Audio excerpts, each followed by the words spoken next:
Então sejam bem-vindos a mais um vídeo, iniciando mais uma semana.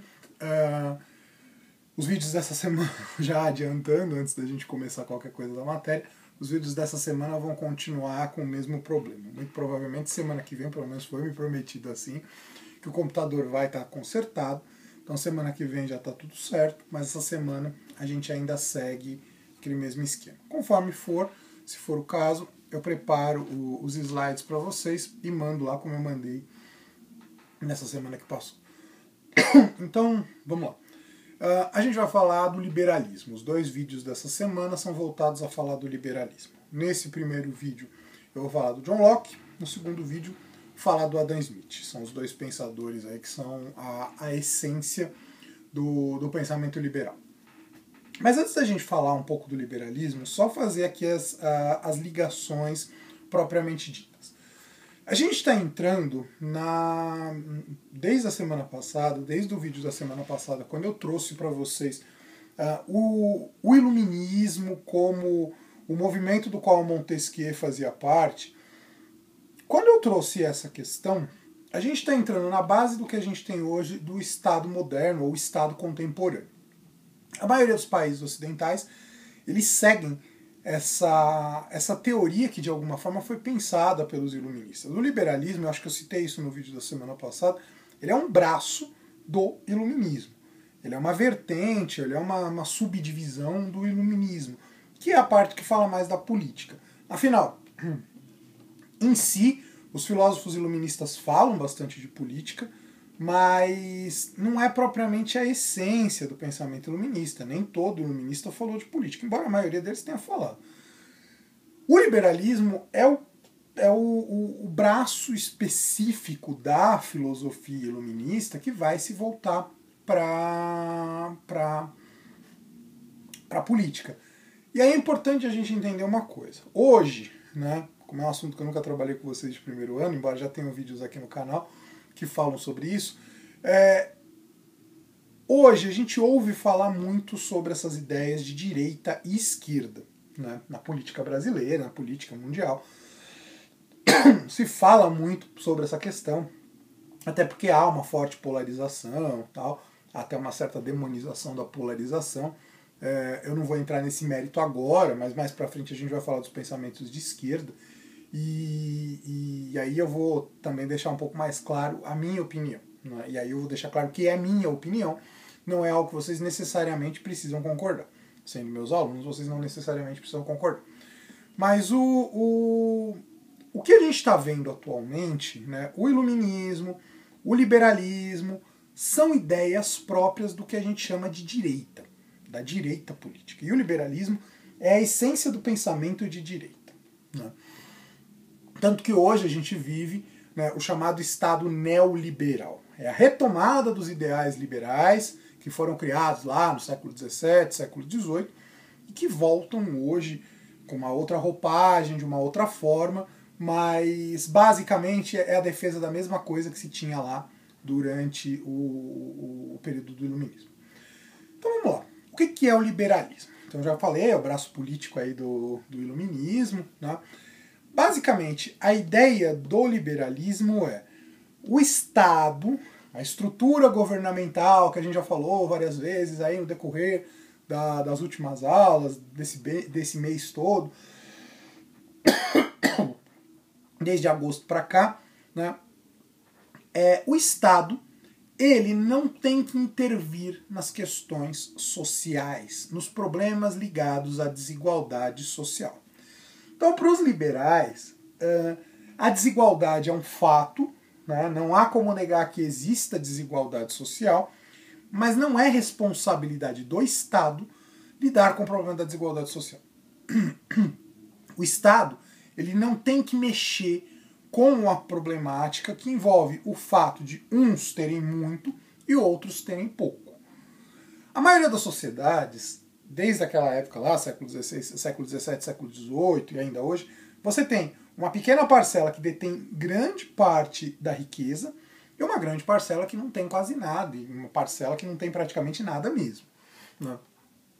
De acordo com os liberais, A ideia é que o Estado não tem que se envolver nas questões econômicas. O Estado não vai resolver problemas econômicos. Se existem problemas econômicos, isso é um problema individual, é um problema de cada um.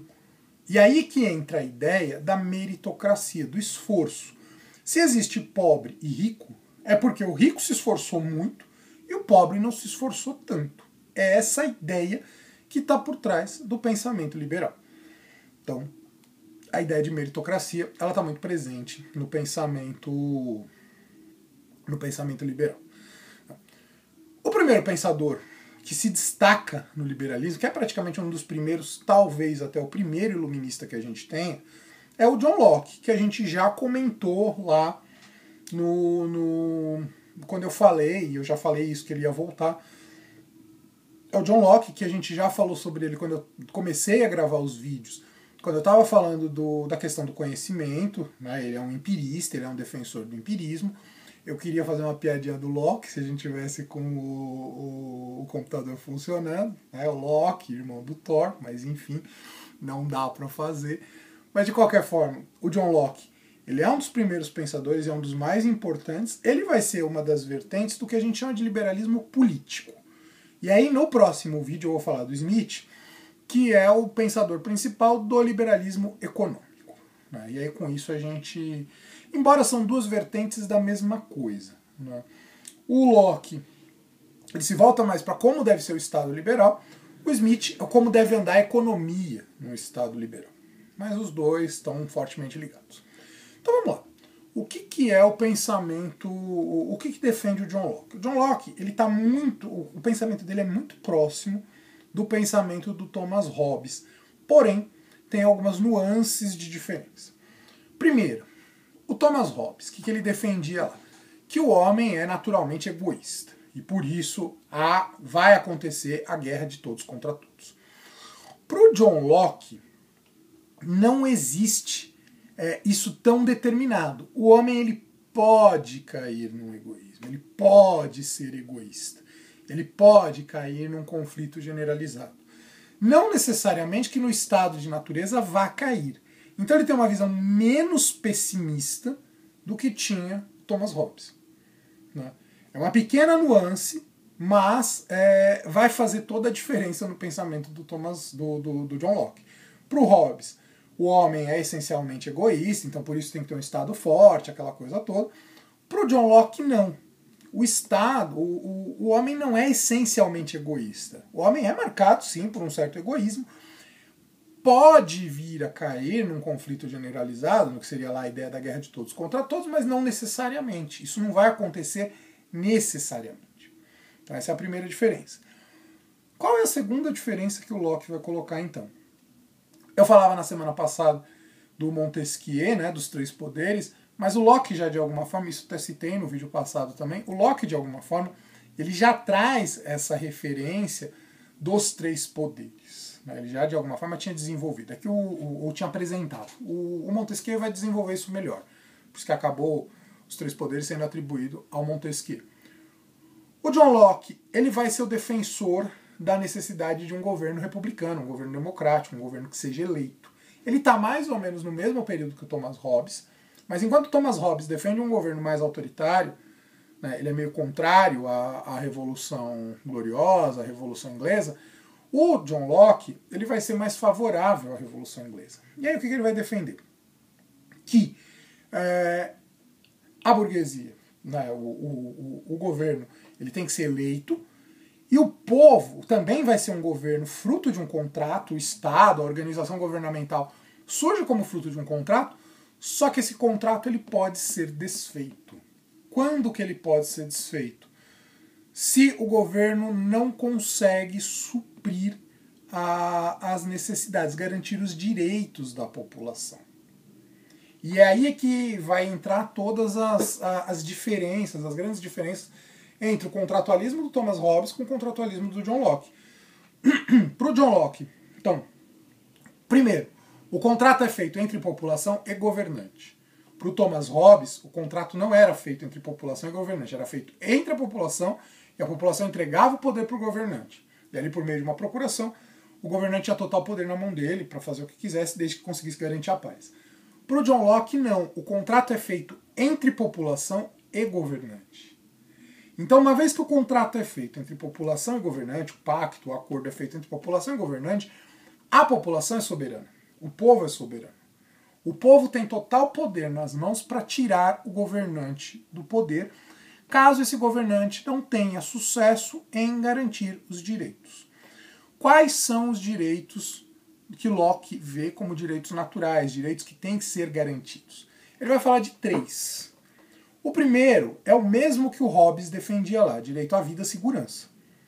Então, o indivíduo tem que ter o direito à liberdade, o direito à segurança, o direito à sua vida garantido. É função do Estado criar mecanismos, né, até a polícia, até as forças armadas, enfim, de alguma forma ter forças de segurança para garantir que a vida dos indivíduos se mantenha, que um não tire a vida do outro, né, de maneira irresponsável, que a violência se instale. Segundo direito, o direito à liberdade. Aqui a gente vê uma grande diferença entre o pensamento do Thomas Hobbes. Thomas Hobbes colocava que o direito à vida é mais importante do que um pretenso direito à liberdade. Tanto que o Hobbes nem enxergava o direito à liberdade. Ele via a liberdade como algo negativo, exatamente porque a natureza humana é ruim. O John Locke vê a liberdade como um direito que deve ser protegido. Base do iluminismo, isso eu falei no vídeo passado. Para os iluministas, a liberdade é um direito, então a liberdade individual deve ser garantida. O indivíduo tem que ter o direito de ir e vir, o direito de se manifestar livremente, enfim, essas coisas que estão por trás da ideia de liberdade. Onde termina o direito de liberdade? Quando a minha liberdade fere a do outro, enfim, aquela coisa toda que a gente já mais ou menos tem em mente, aí eu acho que eu não preciso ficar falando. Claro que não é liberdade plena, eu não tenho liberdade para matar o outro. Mas a partir do momento que eu uso da minha liberdade e a minha liberdade não fere a liberdade do outro, eu posso usar dela, eu posso me servir dela. E o terceiro direito, que é o mais importante aqui, que é onde está a essência realmente do pensamento liberal, é o direito à propriedade. Para o John Locke, a propriedade, o ter alguma coisa, é um direito meu. Só que o que ele está querendo dizer como direito à propriedade? Eu fui lá, eu conquistei um pedaço de terra. Né? Eu ocupei um pedaço de terra que não tinha dono, eu comprei um pedaço de terra de alguém. É um direito meu. Eu tenho esse direito. O Estado tem que garantir que isso que eu conquistei seja meu. Porém, para o Locke, isso é uma coisa que eu quero que fique muito clara, que está relacionado ao que eu falei logo no comecinho do vídeo, não é obrigação do Estado, não é obrigação do governo dar nada para ninguém. Se eu conquisto a minha propriedade pelo meu esforço, tenho dinheiro, ocupei um pedaço de terra que não era de ninguém, enfim, né, eu conquistei por meu esforço, esse pedaço de terra tem que ser garantido para mim. Se eu não tenho condições de conquistar um pedaço de terra, se eu não tenho condições de ter aquilo que é necessário para eu poder sobreviver, isso não é problema do governo. Volto naquilo que eu falava lá no começo. Então a questão da desigualdade social, da pobreza, não é um problema de acordo com o pensamento do John Locke. Não é um problema para o governo de acordo com o pensamento do John Locke.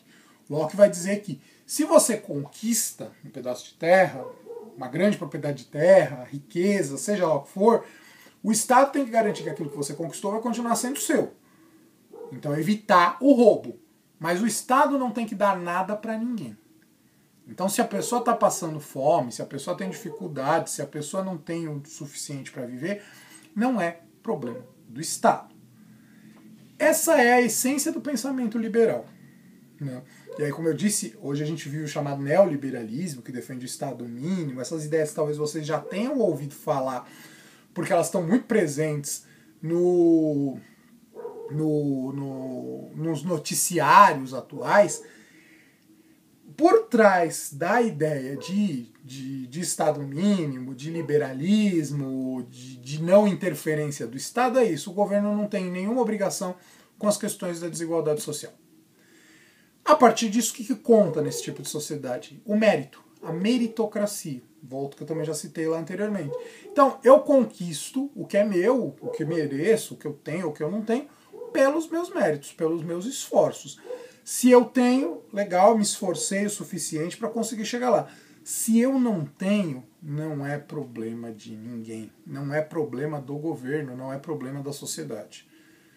É assim que o Locke vê. Em outras palavras, de acordo com o pensamento do John Locke, o Estado, de alguma forma, ele referenda, ele confirma a questão da desigualdade, porque o problema da desigualdade não é um problema do Estado, não é um problema do governo. O liberalismo ele vai ter muito essa defesa, que o Estado não tem que se meter, que o governo não tem que se meter nas questões econômicas.